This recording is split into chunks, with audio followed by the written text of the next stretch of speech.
नमस्कार दोस्तों, कैसे हैं आप लोग। उम्मीद करता हूं आप बहुत अच्छे होंगे। दोस्तों, आज का वीडियो आज को सुबह नहीं मिल पाया है, आज शाम को आपको दे रहा हूं। किसी जरूरी काम से मैं व्यस्त हो गया था, तो इसलिए रिकॉर्डिंग नहीं हो पाई थी। हालांकि मैटर तो तैयार था, लेकिन रिकॉर्डिंग नहीं हो पाई थी, इसलिए आज आपको शाम को ये वीडियो मिल रहा है। ठीक है, उम्मीद करता हूं कि आपको थोड़ा सा और लगा होगा कि चूंकि रोज सुबह मिलता था, शाम को मिल रहा है। ठीक है, खैर कोई बात नहीं, थोड़ा सा मैनेज करिए आप लोग भी, है ना। थोड़ी व्यस्तता चल रही है, आप समझ रहे होंगे। चलिए दोस्तों, शुरुआत करते हैं हम लोग मौर्य प्रशासन की।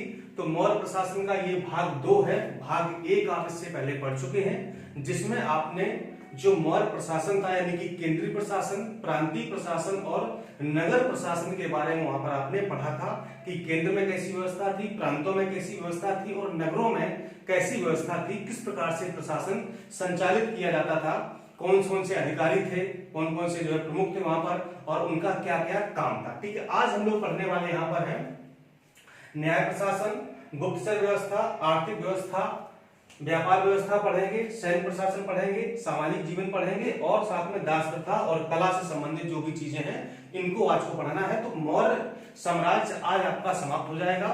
इसके आगे हम लोग पढ़ेंगे मौर्योत्तर काल। ठीक है, यानी मौर्योत्तर काल के बारे में पढ़ेंगे, जो भी आगे आने वाले वंश हैं उनके बारे में पढ़ेंगे। ठीक है, और जल्दी ही भूगोल की कक्षाएं प्रारंभ होने वाली हैं। हो सकता है कल या परसों से आपकी ज्योग्राफी की, भूगोल की कक्षाएं प्रारंभ हो जाएंगी। आप लोगों की डिमांड थी, तो उस डिमांड को हम जल्दी पूरी करने वाले हैं। भूगोल आपको हम पढ़ाना शुरू कर देंगे। ठीक है, चलिए शुरुआत करते हैं।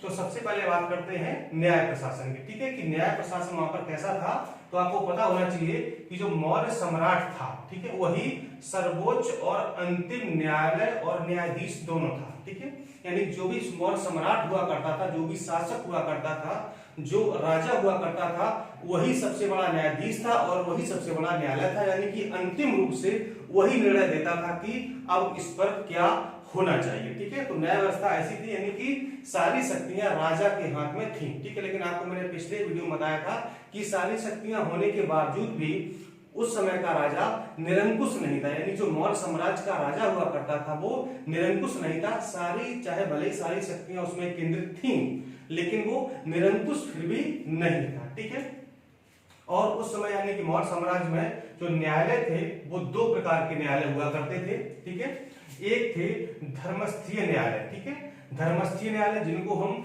दीवानी न्यायालय के नाम से जानते थे। ठीक है, और इन दीवानी न्यायालयों का काम ये था कि जो नागरिकों के पारस्परिक विवादों का निपटारा करते थे। ठीक है, यानी जो लोगों के बीच में जैसे गांव में झगड़ा वगैरह हो जाते हैं, लड़ाई हो जाती है, मतलब किसी भी छोटी छोटी बातों को लेकर के, है ना, तो या खेती किसानी को लेकर के झगड़ाई हो जाते हैं, आपस में पड़ोस में झगड़े हो जाते हैं। ठीक है, तो इनको कहा जाता था दीवानी न्यायालय भी जाते थे, और जो नागरिकों के पारस्परिक यही विवाद सुलझाने के लिए धर्मस्थी न्यायालय में ये सारे मैटर जाया करते थे। ठीक है, और इसके धर्मस्थी न्यायालय के न्यायाधीश को व्यवहारिक कहा जाता था। क्या कहा जाता था? व्यवहारिक। ठीक है, जो न्यायाधीश था उसे व्यवहारिक नाम दिया गया है। तो धर्मस्थी न्यायालय के न्यायाधीश को व्यवहारिक के नाम से जाना जाता था या उसे व्यवहारिक कहा जाता था। ठीक है, इसके बाद दूसरा था कंटक शोधन न्यायालय। ठीक है, कौन सा था?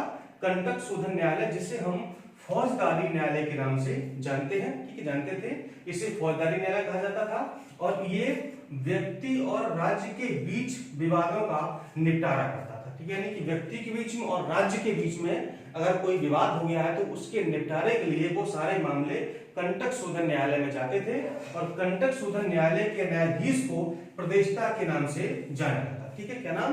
प्रदेष्टा के नाम से जाना जाता। ठीक है, और इसके अलावा मैंने आपको पीछे बताया था जितने भी स्तर थे, ठीक है, चाहे वो द्रोणमुख हो या मतलब बहुत सारे थे, तो उन स्तरों पर भी न्यायालय हुआ करते थे।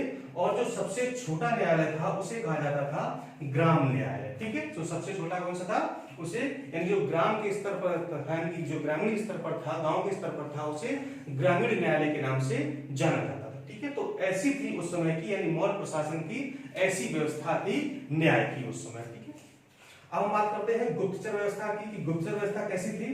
तो मौर्य साम्राज्य के गुप्तचरों को गूढ़ पुरुष कहा गया। ठीक है, एक नया नाम दिया गया है गूढ़ पुरुष। जो गुप्तचर हुआ करते थे उन्हें गूढ़ पुरुष कहा गया है। और जो गूढ़ पुरुष यानी कि गुप्तचर थे, ये 2 प्रकार थे, एक संस्था और एक संचार। ठीक है, जो संस्था वाले गुप्तचर थे वो संगठित होकर, यानी कि एक ही जगह संगठित होकर के कार्य किया करते थे, ठीक है। जैसे कि यहाँ पर आप देखते हैं पुलिस स्टेशन होता है, मुख्यालय होता है, थाने होते हैं, ठीक है। तो ये क्या है, ये संस्था में, यानी थाना क्या है या पुलिस चौकी क्या है या पुलिस मुख्यालय क्या है, एक संस्था है। तो संस्था के अंदर संगठित होकर के ये सब कार्य किया करते थे, ठीक है। और दूसरे थे संचार, जो कि विभिन्न स्थानों पर भ्रमण करते हुए अपना कार्य किया करते थे, ठीक है। जैसे ना आपने देखा जो मतलब कुछ गुप्तचर जो आज के दौर में भी आप देखते हैं, मतलब कि जो सीबीसीआईडी के लोग होते हैं, एसटीएफ वगैरह के या एसआईटी के लोग होते हैं, वो मतलब कि सिविल ड्रेस में छुप करके, मतलब जो है जहां पर भी घटना हुई है उसके आसपास जानकारी जुटाते हैं, मतलब कि आम एक सिविल नागरिक बन करके जानकारी जुटाते हैं। तो क्या है, गुप्तचर है, ठीक है। तो उनको उस काल में, यानी कि मौर्य साम्राज्य में संचार कहा जाता था। तो भ्रमण करते हुए, मतलब कि संस्था के बाहर विभिन्न जगहों पर जा करके और मतलब कि गुप्तचर का काम करते थे, वहां से जो भी घटना हुई है उसके बारे में जानकारी जुटा करके फिर संस्था को दिया करते थे। तो ये दो प्रकार के गुप्तचर हुआ करते थे, संस्था और संचार, ठीक। संस्था संगठन होकर कार्य करते थे और वही जो संचार थे वो भ्रमण करते हुए कार्य किया करते थे, ठीक है। और उस समय जो पुलिस थी उसको पुलिस को नया नाम दिया गया, रक्षिण कहा जाता था, ठीक है। तो पुलिस को उस समय रक्षिण के नाम से जाना जाता था, यानी कि रक्षा करने वाला रक्षिण, ठीक है। ये हुई आपकी गुप्तचर व्यवस्था। अब हम बात करते हैं आर्थिक व्यवस्था की, यानी कि उस समय आर्थिक व्यवस्था कैसी थी। तो जो आर्थिक व्यवस्था थी वो बेसिकली कृषि, पशुपालन और व्यापार पर आधारित थी, यानी कि कृषि भी होती थी, पशुपालन भी लोग करते थे और वाणिज्य व्यापार भी हुआ करता। तो जो हमारे उस समय की आर्थिक व्यवस्था थी वो इन तीनों चीजों पर आधारित थी, निर्धारित थी। और जो राज्य की आय का प्रमुख स्रोत था वो था भूमि कर, ठीक है। यानी जो भूमि से कर लिया जाता था वो राज्य की आय का प्रमुख स्रोत था। और ये भूमि कर दो प्रकार का था, एक सेतु कर था और एक वन कर था, ठीक है। भूमि कर दो प्रकार का, सेतु कर और वन कर था, ठीक है। इसके अलावा ये बहुत सारे प्रमुख कर थे, ठीक है। आपको बताते हैं कि कौन कौन से कर थे।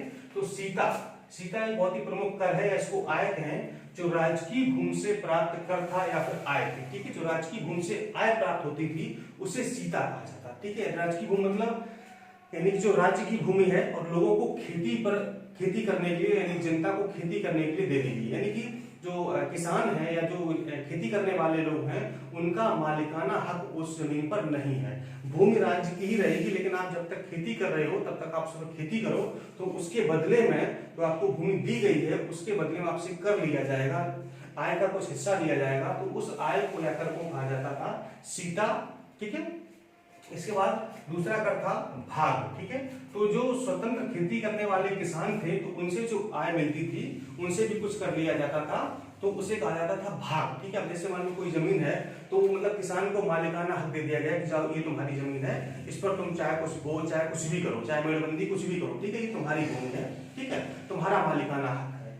तो उस भूमि पर जो भी फसल होती थी, जो भी उपज होती थी, तो उस पर भी जो शासन था, जो शासक वर्ग था वो कर लगाया करता था, ठीक है। और इस कर का जो दर था वो 1/6 से लेकर के 1/4 तक था, ठीक है। यानी कि कुछ शासकों ने इसको 1/6 रखा, कुछ शासकों ने इसको बढ़ा करके 1/4 कर दिया, ठीक है। यानी कि 6 हिस्सों में से एक हिस्सा राजा को चला जाता था, ठीक है, या फिर 4 हिस्सा में से एक हिस्सा राजा को चला जाता था, ठीक है। ये था।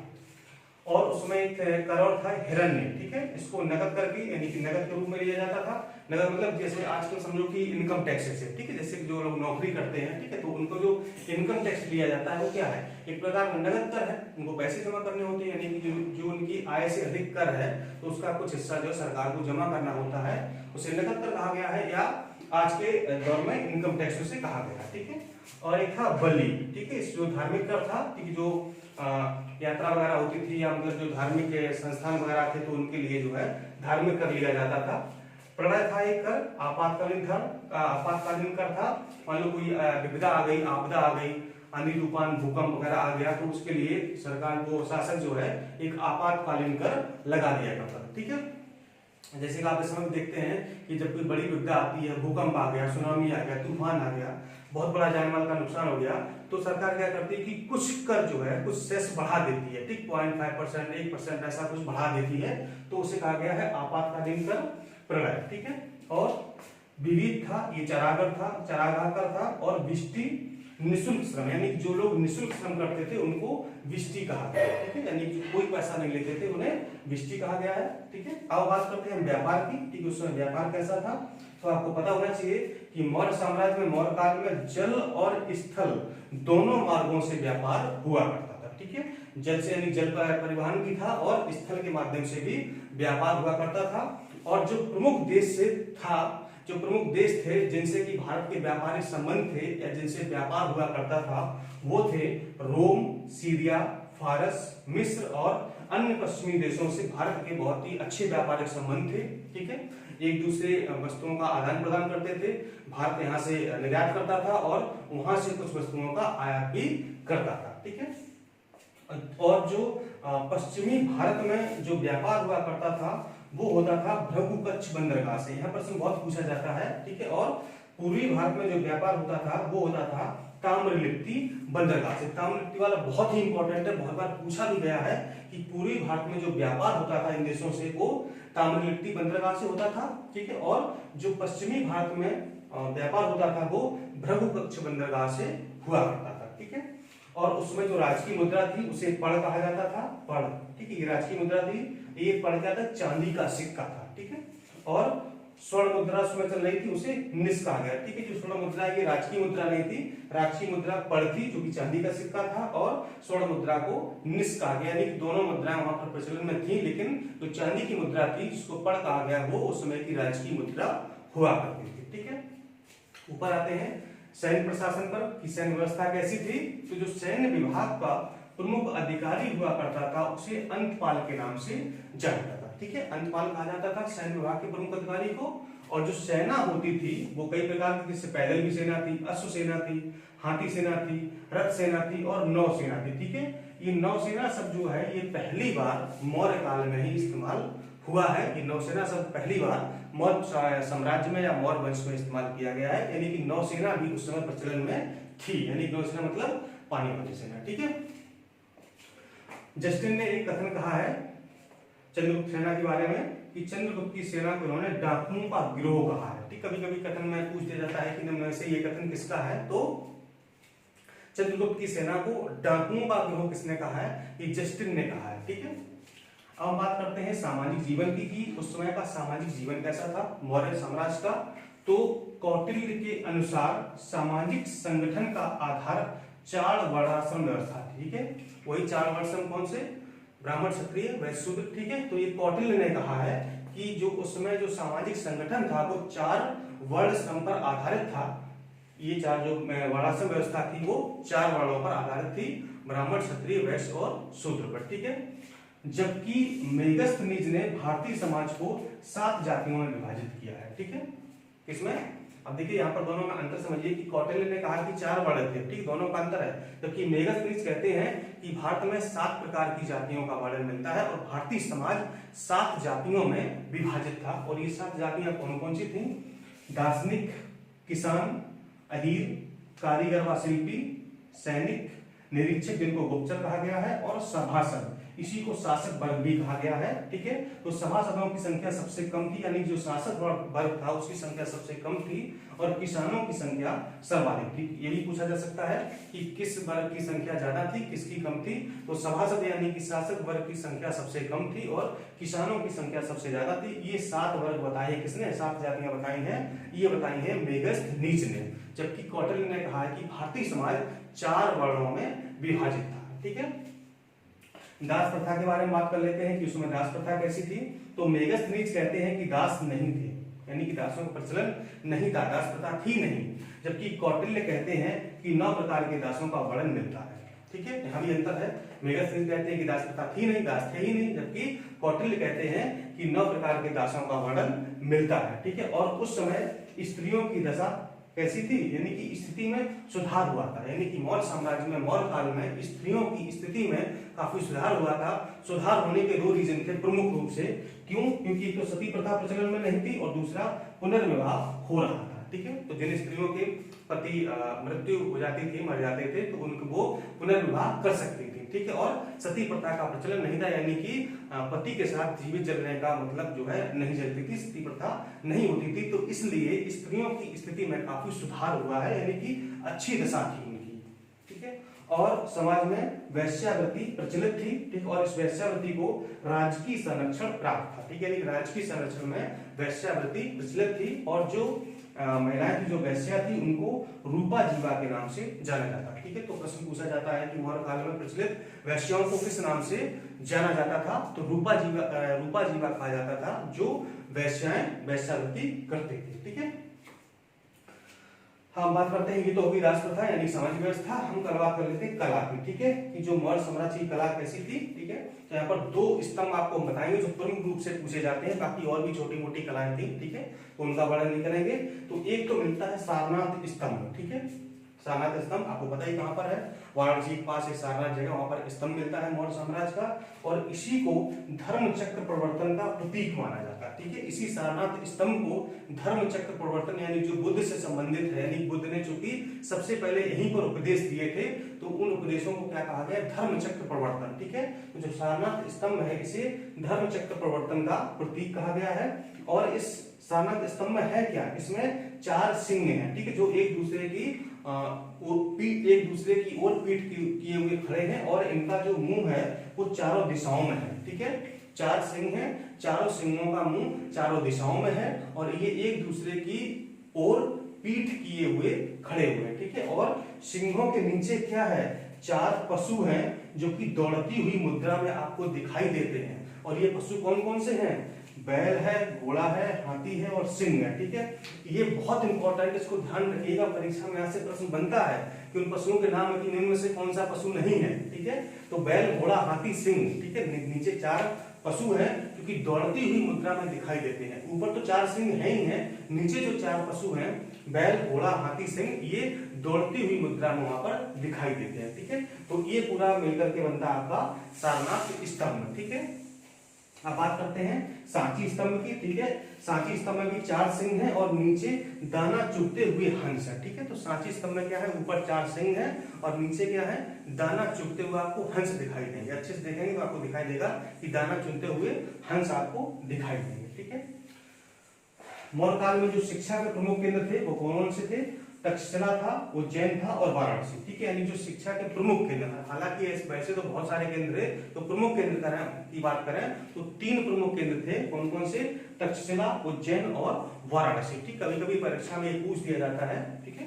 और मौर्य वंश का अंतिम शासक कौन हुआ है, बृहद्रथ हुआ है, ठीक है। मौर्य वंश का अंतिम शासक बृहद्रथ था, ठीक है। और जो बृहद्रथ का सेनापति था, जिसका नाम था पुष्यमित्र शुंग, ठीक है। तो इस बृहद्रथ के सेनापति पुष्यमित्र शुंग ने अपने राजा यानी कि बृहद्रथ की हत्या कर दी थी, कब, 185 ईसा पूर्व में। और ये पुष्यमित्र शुंग बृहद्रथ की हत्या करने के बाद एक नए वंश की नींव डालता है, जिसका नाम है शुंग वंश, ठीक है। तो यहाँ पर चंद्रगुप्त यानी मौर्य वंश की कहानी समाप्त हो जाती है। मौर्य वंश का अंतिम शासक होता है बृहद्रथ। बृहद्रथ के सेनापति पुष्यमित्र शुंग ने उसकी हत्या कर दी 185 ईसा पूर्व में, और मौर्य वंश के स्थान पर एक नए वंश की नींव डालता है, जिसका नाम है शुंग वंश, ठीक है। तो मौर्य साम्राज्य, मौर्य काल यहाँ पर समाप्त होता है। अगले लेक्चर से आपको हम पढ़ाएंगे शुंग वंश के बारे में, यानी कि मौर्योत्तर काल के बारे में, ठीक है। तो मौर्य काल समाप्त हो गया, मौर्योत्तर काल आपको पढ़ाएंगे, जहां पर शुंग वंश के बारे में आप देखेंगे। तो सबसे पहला इसका राजा होगा कौन सा, पुष्यमित्र शुंग, ठीक, जिसने की बृहद्रथ यानी कि मौर्य साम्राज्य के अंतिम शासक की हत्या करके शुंग वंश की स्थापना की थी, ठीक है।